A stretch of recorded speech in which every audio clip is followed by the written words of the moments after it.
ये कौन है जो ना चाहने पर भी बलात् जबरदस्ती पाप करा देता है? पहली कदम पर यदि इसे रोकना सीख गए तो बाहर निकल जाएंगे, क्योंकि ये खिलाड़ी किसी और के नहीं, हरि के ही हैं। भगवान चीख चीख के वर्णन कर रहे हैं, ऐसा मत करो इसका परिणाम ये है, ऐसा करो इसका परिणाम ये है। तो जो कह रहे हैं करो वो तो हम कर नहीं रहे, जो कह रहे हैं नहीं करो वो हम कर रहे हैं। तो उसका जब परिणाम आता है तो हम भगवान को कोसते हैं, हजार के बाद भी हम उन पर विजय प्राप्त कर लेंगे। प्रशंसनीय वो है जो इस समय विकार से लड़ रहा है, हर विकार को रौंद रहा है। कभी भी किसी भी स्थिति में उदास निराश और कदम पीछे मत हटाना। निराशा नहीं आनी चाहिए अंतिम श्वास तक, क्योंकि युद्ध किसी साधारण से नहीं हो रहा।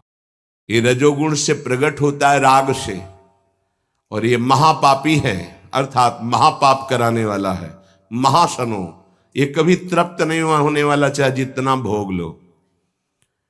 ना चाहने वाली बात ऊपरी है और चाहने वाली बात हृदय की है। संसार शरीरों में भोगने से सुख मिलता है, अंदर बैठा है, और ऊपर से हम कहते हैं कि हम नहीं चाहते थे पर ऐसा हो गया। नहीं, अगर ये बात अंदर बैठ जाए कि हमें नहीं चाहिए ये झूठे सुख, तो फिर कोई परास्त नहीं कर सकता। तो बोले जानकारी होने पर भी प्रयोग क्यों नहीं हो पाता? वस्तु, व्यक्ति, क्रिया, स्थान, इससे जो हम सुख चाहते हैं उसे काम कहते हैं। किसी शरीर से, किसी वस्तु से, किसी पद से। इस काम में शब्द तो एक है पर इसके दोष अनंत हैं। शब्द है काम, और अनंत पापाचरण कराने की इसमें सामर्थ्य है। काम में इसमें अनंत विकार भरे हुए हैं। जब तक मनुष्य के भीतर ये बात बनी रहती है कि शरीर भोग से, वस्तु भोग से, पद भोग से हम सुखी हो जाएंगे, तो ये काम पाप ही कराता रहता है। निर्दोष, निर्विकार, निष्पाप होने के लिए इस काम का मर्दन करना आवश्यक है। सहने से ये नष्ट हो जाते हैं। शास्त्र निषिद्ध कर्म ये काम ही कराता, प्रारब्ध नहीं कराता। प्रारब्ध से शास्त्र निषिद्ध कर्म जो किए उनका फल आता है सुख दुख। अगर शास्त्र प्रतिपादित है तो सुख आएगा, शास्त्र विरुद्ध है तो दुख आएगा। लेकिन ये जो हमसे पाप करा रहा है, कोई प्रारब्ध नहीं करा रहा, कोई काल नहीं करा रहा, कोई ईश्वर नहीं करा रहा। काले कर्म ईश्वरे मिथ्या दोष लगाए, ये हमारी चाहत करा रही, अंदर बैठी है, शरीर के भोगों से सुख मिलता है, ये अंदर घुस के बैठ गया है और यही हमसे पाप करा रहा है। तो जब जानकारी हो गई तो फिर पाप क्यों हो रहे हैं? जब जानकारी हो गई कि काम पाप करा रहा, तो हम इस जानकारी का प्रयोग क्यों नहीं कर पा रहे हैं? तो बोले धूमे नाव्रियते वह्निर यथा दर्शो मलेन च यथोल्बेनावृतो गर्भस तथा तेने दमावृतम। ये ज्ञान ढक गया है हमारा, जो ढका हुआ ज्ञान, ये प्रकाशित, ये काम में नहीं आएगा। अब जो ही भोग इच्छा प्रकट हुई, धुआं पैदा हो गया। भोगों की ना भोगों, पाप तो नहीं बन जाएगा। धुआं है, इसका मतलब अग्नि है, ज्ञान है उसके अंदर। अब अगर उस समय उसको सत्संग मिल जाए, कोई संत की बात चलने लगे, उसका चिंतन वो रोक पावे, तो मानो फूंक मारना है। जैसे धुआं उठ रहा है, 1 2 3 फूंक मारो, आग लग गई, प्रज्वलित हो गया, बच गया। ये पहला बहुत सरल है, बच जाना काम से। धुआं हो जाने पर दिखाई नहीं देता क्या है, क्या ठीक है, क्या नहीं ठीक है। पर फूंक मारो तो आग उठी, धुआं खत्म हुआ। ये ज्ञान हो रहा है, बीच बीच में जलन हो रही कि भोगूं कि ना भोगूं, अच्छा है कि नहीं अच्छा है, कहीं पाप तो नहीं हो जाएगा, कहीं गलती तो नहीं हो जाएगी। पर वो धुआं है, नहीं भोग लेते हैं, अवसर मिला है, समय मिला है, भोग ले। ये उस समय उसको चाहिए, तत्काल कोई सहयोगी चाहिए विवेक का। परमार्थिक मार्ग में धुआं पैदा कर देगी। साधक अगर सावधान हुआ तो तत्काल प्रयासरत हो जाता है इस धुएं को हटाने के लिए। फूंक मारने का मतलब कीर्तन शुरू हो गया, वो सत्संग शुरू हो गया, किसी संत के पास तत्काल बैठ गया, उसकी वाणी सुनने लगा, वो धुआं खत्म हुआ। फूंक लगी, आग जली, धुआं खत्म, ठीक निर्णय होगा। नहीं नहीं, ऐसा नहीं करना।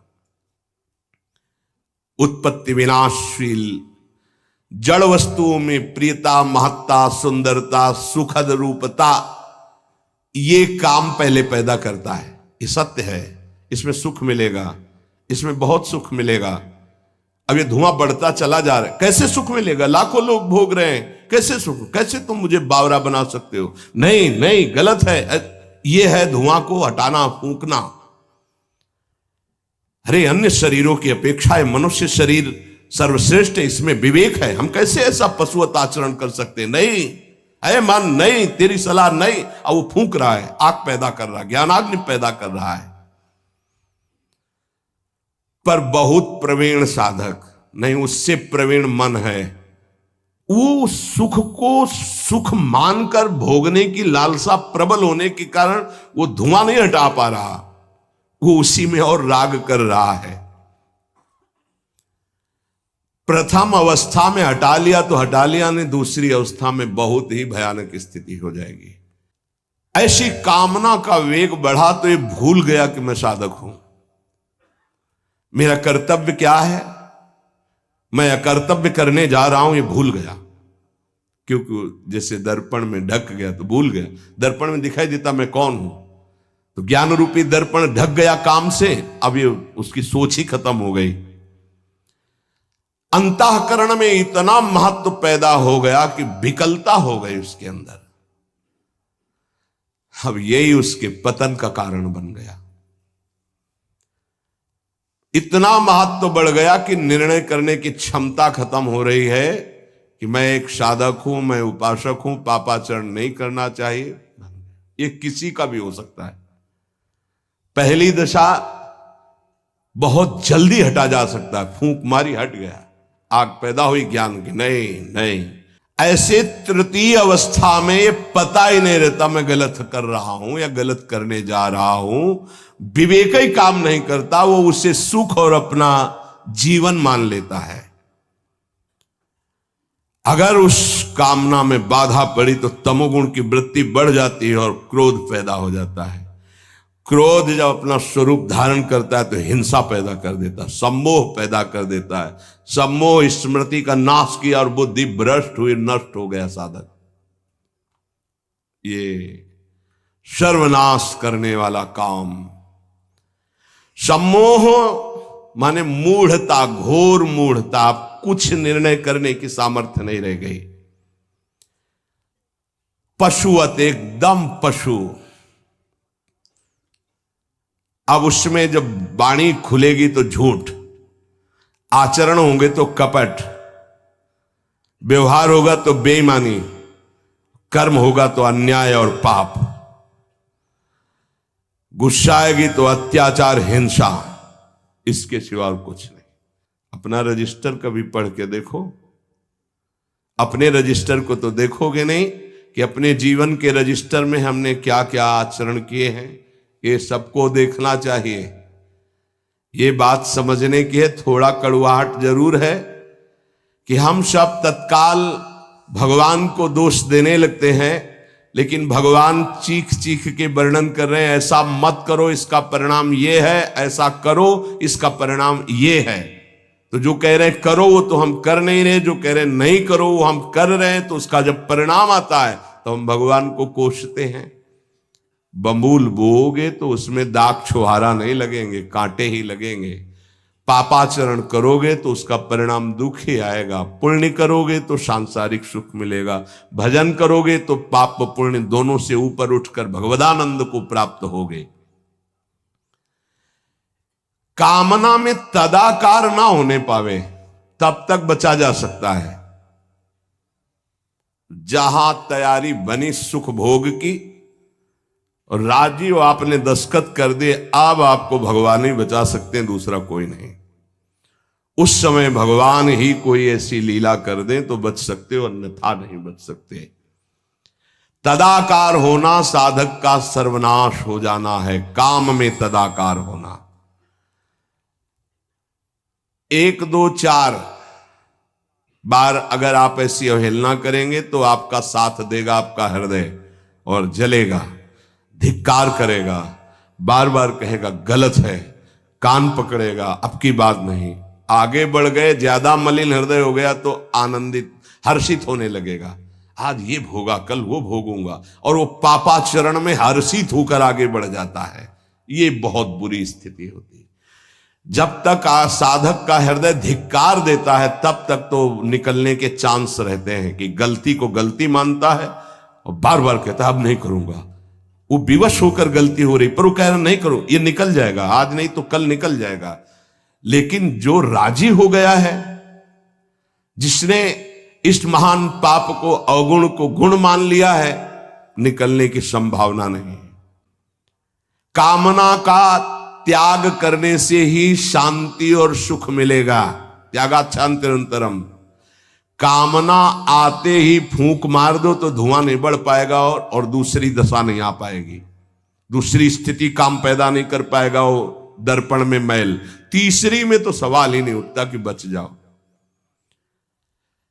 परमार्थ का रुचि रखने वाला साधक कामना को पहचानना सीखे और जहां काम अंदर आवे तत्काल उसको नष्ट करना सीखे। नष्ट करने का उपाय है नाम कीर्तन, भगवत गुणगानवाद, सत्संग, श्रवण। किसी संत के समीप तत्काल बैठ जाओ, किसी साधक के समीप, और चर्चा करने लगो। काम की नहीं, भगवत चर्चा। ये भी बताने की जरूरत नहीं कि मेरी स्थिति गड़बड़ है, थोड़ा मुझे, कुछ नहीं, उसकी चर्चा नहीं। अगर ऐसा बोले तो उसकी सत्ता दृढ़ होगी। शांत, थोड़ा मन विक्षेप में आया, ऐसा लगा कि आपसे वार्ता करें तो थोड़ी देर आप सुनाइए, गोपी गीत सुनाइए, आप चतुराशी जी का थोड़ा कुछ, आप कुछ प्रभु के विषय में कोई सिद्धांत की चर्चा, सत्संग लगा दीजिए, सत्संग सुनने लगिए, एकांत से हट जाइए, बाहर मैदान में आ जाइए। तो किसी भी तरह से आपको उस समय बदलना है, चिंतन बदलना है। नाम चल रहा है तो विवेक ठीक है, वो बचा लेगा आपको। कामना के बढ़ने में देर नहीं लगती। कामना बढ़ने पर फिर कोई विचार की गुंजाइश नहीं रह जाती, अनर्थ परंपरा चल पड़ती है। पाप, संताप, दुख, कामना, फिर ऐसा कि आप 100 बार कसम खाएंगे फिर वहीं फिसल कर खड़े हो जाएंगे। देख लीजिएगा, 1000 बार प्रतिज्ञा करेंगे, एक नहीं 1000 बार, और काम वहीं रौंद के गिरा देगा पक्का। पहली कदम पर यदि इसे रोकना सीख गए तो बाहर निकल जाएंगे। और हरि शरणागत है तो निकलना तो पड़ेगा ही, वहां टिकने तो देंगे नहीं। हरि इतने कृपाल है, पक्का जलाकर तुम्हारे हृदय को वहां से भगाएंगे, पक्का भगाएंगे। नहीं नहीं, आज से अब नहीं, ऐसी गलती नहीं करूंगा, ऐसी गलती नहीं करूंगा, हे प्रभु क्षमा कर दो, चलो। और जहां फिर क्षमा हुआ तो फिर वो जब हृदय में उमगन आई तो फिर उधर ही की तरफ भागता है। फिर वो ऐसी दीवाल बनवाते हैं, चुनवाते हैं आसपास कि रास्ता बचेगा तो एक ही, हरि शरणम, दूसरा रास्ता नहीं।